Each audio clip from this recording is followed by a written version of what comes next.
probably one of the last times in my life I went into anything where I felt like I had nothing to lose, which I've struggled with that my entire life. I felt like everything was so big in every single moment when it's really not.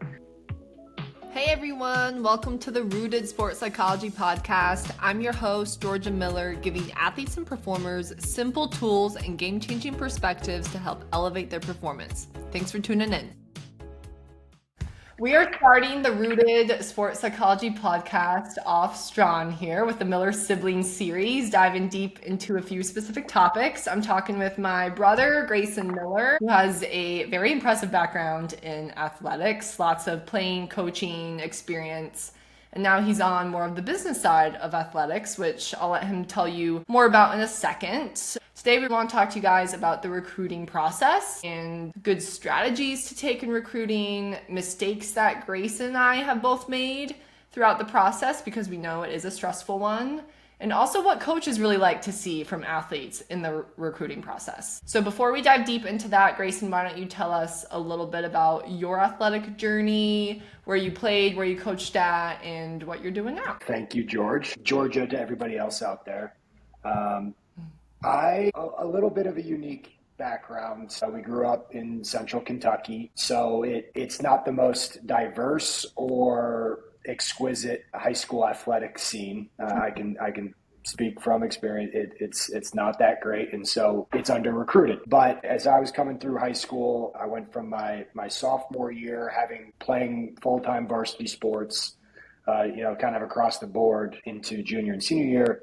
Junior year, starting to talk to colleges and getting recruited, getting some smaller school offers, whether that start with Division II, Grand Valley, you move into FCS schools like Wofford, starting to get Division I schools like Western Kentucky, for football. And so this all picks up in the summer after my junior year. And, 10, 11 years ago, that's actually when recruiting was kind of getting going for the majority of kids. And a big piece of this was going to camps, showcasing yourself, sending film out, communicating via Twitter, social media, the limited amount of DMs and such. But I'm wearing a Michigan State hat right now. And the only reason that I ended up going to Michigan State, I wasn't getting recruited there. I was halfway through the summer, going into my senior football season, and our dad and our mom both went to Michigan State. Our dad played football at Michigan State. We grew up Michigan State fans, and so of course, that's my dream school. That's what I wanted to do. As I kind of came through the recruiting process, I didn't necessarily, I kind of let that go a little bit. You have to become a bit more pragmatic with how these things work, right? And you start to live your own journey through it because it's who you're speaking to every day. Our dad convinced me to go to a one-day camp and was able to take advantage of a great opportunity that those coaches at Michigan State gave me. They offered a full scholarship following the camp, and it was an immediate yes. I called all the schools who had offered me. I said thank you, and I didn't take another recruiting call the rest of high school. And so And obviously that's kind of the base of this episode, so a little deeper there. But went for 4 years at Michigan State. I had some ups, had some downs, but overall an amazing experience. Got into coaching, coached for 3 seasons, one at Ohio University as a graduate assistant DBs or linebackers coach, and then 2 at Ohio State as a graduate assistant DBs coach. Coached in the Rose Bowl, coached in the national championship. Great experiences. Transitioned into athletics fundraising, the administration side of athletics following that. I've made a couple jumps as well, and have found my way back to Michigan State. So closing in on a year back at Michigan State and raising money for top athletics initiatives. So that is a very, very brief, probably wordy breakdown for you, George. Yeah. So you obviously have the playing, coaching, D1 perspective, which is going to provide a lot of value. And I played Division III volleyball. I coach at the Division III level. And then I've been in the sports psychology field the last few years, so I have that perspective too. So Grace and I are hoping that we're talking to athletes at all levels here. So he provides a lot of value from the big school perspective, and then I can provide a lot of value from that sports psychology, but also smaller school perspective as well. Grace and I have both had a lot of successes and a lot of failures. So why don't we start off by humbling ourselves a little bit and diving into the mistakes that we made in the recruiting process. Do any big ones stand out for you? Because I sure know that I made a lot of them. Yeah, so like I said, my recruiting process was kind of small. The time frame was small. It was really just that summer following my junior football season. But I wrote this down here, I was intimidated by the process a little bit because the schools that were talking to me and the amount of talent that I felt I possessed thought I should be talking to schools that I wasn't at the time. I thought, okay, I'm talking to D2 schools now. I want to be talking to FCS schools. Okay, I'm talking to FCS schools. I still feel like I'm watching their games. I still feel like I'm a better player than that. And that is, and honestly, and we'll get into this, that's the wrong way to go about the process, because then you're seeing other things, take shape for other people. And I didn't understand the landscape fully. I didn't educate myself properly. I tried to, but you really don't know it until you've already gone through it. And comparison is the ultimate thief of joy. And what I didn't love about my recruiting process is where I was comparing myself to similarly talented kids across the country as you get to know through camps and such, that I thought I was as good at or better, but because of being in Central Kentucky, I didn't feel like I was getting exposed. So definitely being intimidated by the process. I'm glad you brought up the comparing, because I think that's probably the biggest challenge that I'm working with my athletes on right now who are in the recruiting process, is everyone's path in the recruiting process looks so different. I mean, some kids are committing sophomore year and some kids aren't committing till March of their senior year. It looks so different for everybody. So the comparing, definitely the biggest confidence killer that I'm seeing in my athletes. I know you also mentioned camps, Grayson, and I want to ask you about that too, because camps are a big part of it.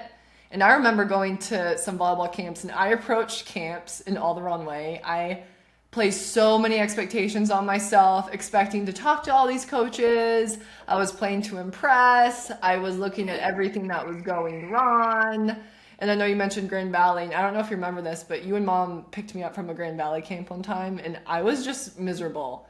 I had the worst time because I was comparing, and I went in with all these expectations that coaches were going to talk to me, and it just was not like that in the slightest. But you obviously had that great day at Michigan State where you viewed it as more of an opportunity.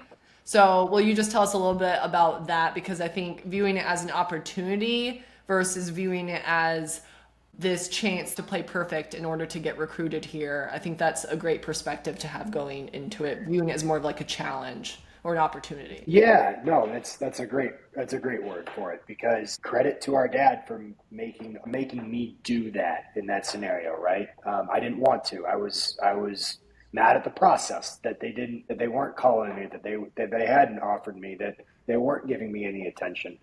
But so I went into that day knowing I felt confident about myself at that time. I felt great. I had great film. I had offers in my back pocket. I was very confident about going to another Big Ten school the following day of this camp, thinking that's where I was going to end up playing football, and that they valued me for the film that I had.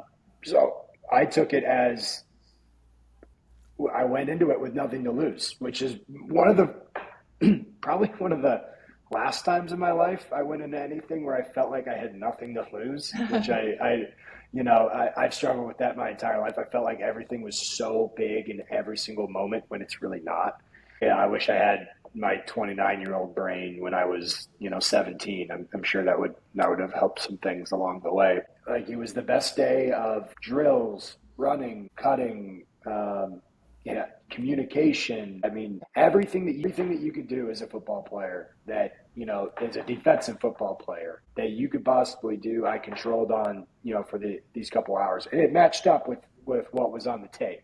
Your walking, talking resume, right? The living eye in the sky that that's who you are. And then I backed that up. And I felt like a big piece of that was I felt like I had already lost Michigan State, that dream had already kind of sailed on me. And so I just left everything out there. And I think there's that competitive thing that comes into place with people. And that, yes, I was overwhelmed and intimidated by the process, but I also knew once I was on the field that I matched up. That was my whole point, right? And all of these camps that I went to, I always felt like I matched up, so that I wasn't scared of that. It was almost just a communication with the coaches thing, and that do they like me enough, type deal. So obviously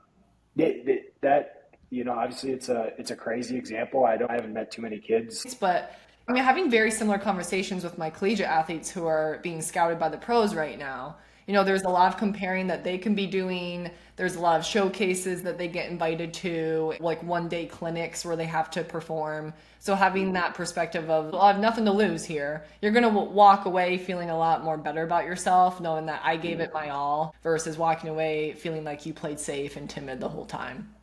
Right. And I think that one of the biggest pieces with this recruiting process for any high school athlete, or like you said, a college athlete, it's like, what do you actually want? Right. I knew for me, I was able to lay it out point blank that I wanted to play football in the Big Ten or the SEC because of how I compared in these camps and my game film and my body and what teams needed, right? And I wanted that because, one, I love the sport of football. I love competing. I wanted to play on the biggest stage, all of those things, right? And bring this back around. Whatever high school athlete you're talking to, or who's listening to this, or a college athlete, it's like, what do you actually want? It can't just be, I just want to play college sports. Anybody who's ever played a sport can say that. So make it specific, make it to your skills, make it to, if you have a dream, at least have some sort of plan that have come into place. Blanket statements don't always work. You gotta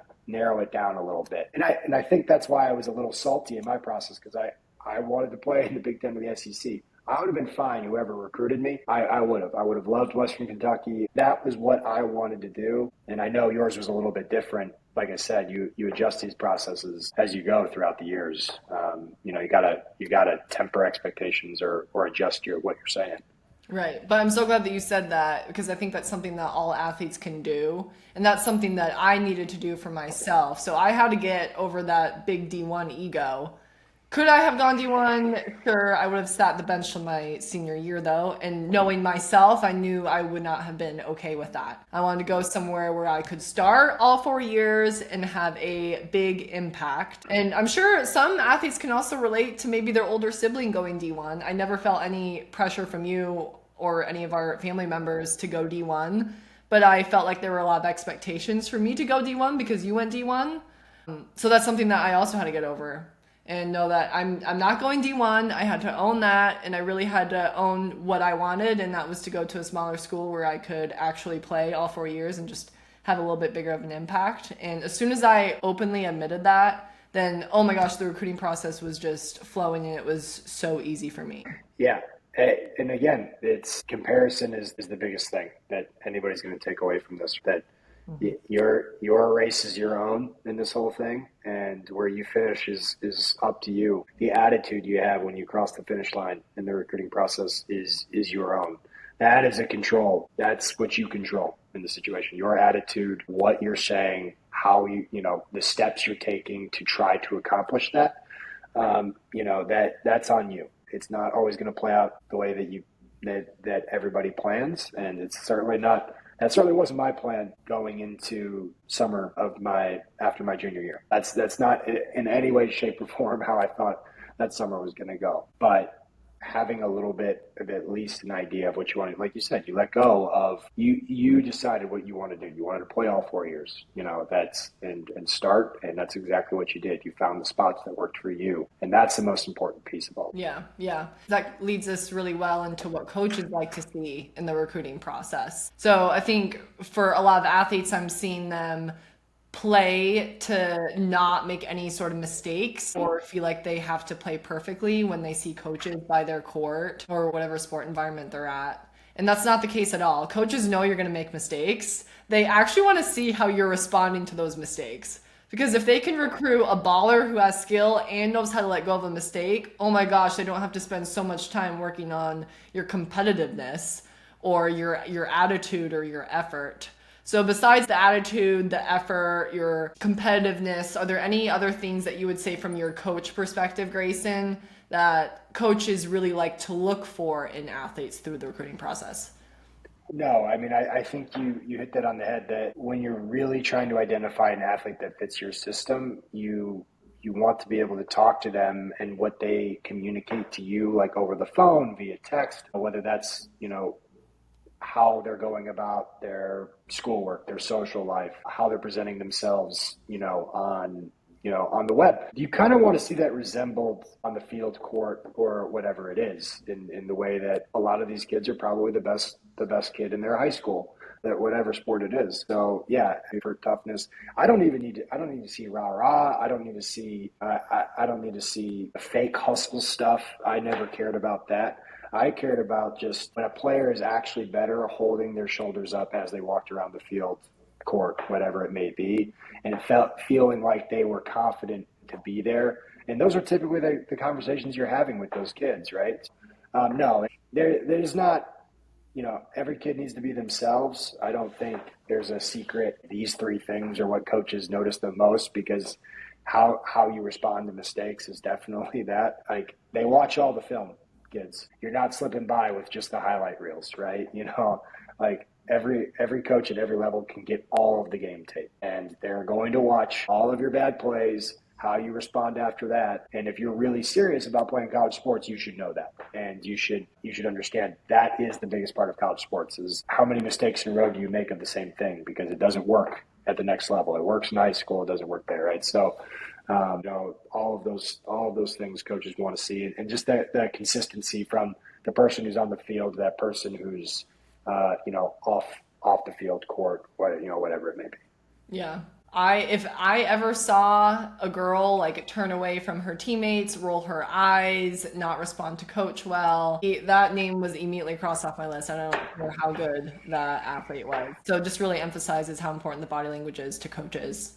So great. This has been a good conversation, Grayson. We talked about the comparing, how detrimental that can be in the recruiting process. Everybody has their own path, and so it's very unfair for you to compare your path to somebody else's. And sure, the recruiting process might be really hard. You might be asking a lot of, why is this happening? Why does the school not want me? But is truly the definition of trust the process, and knowing that in a couple of years, when you are landed at your school, you're landed at your home, it is all going to make sense as to why you ended up where you ended up. So eliminate the comparing, trusting the process, having that good perspective going into camps. Like, it's more of an opportunity, going with that nothing to lose mentality, and just be aware of all those controllables that coaches really like to see too. So Grayson, do you have any last minute things that you want to tell our listeners? No, I think the only thing I've already said it is just define what you want, and don't just say it, go do it. Be about your process, your lane, your race, right? Yes. Don't be committing Division I somewhere just for that glorified tweet moment. I've seen so many athletes make that mistake where they go Division I to impress other people or for that social approval aspect. So definitely what Grayson said, define what you want, write it out if you have to, but really figure out what you want. You aren't in the recruiting process for anybody else. So thank you guys. If you want more one-on-one help with your recruiting process, please feel free to reach out to my email, georgia@rootedsportsightcoach.com. Thanks for tuning in.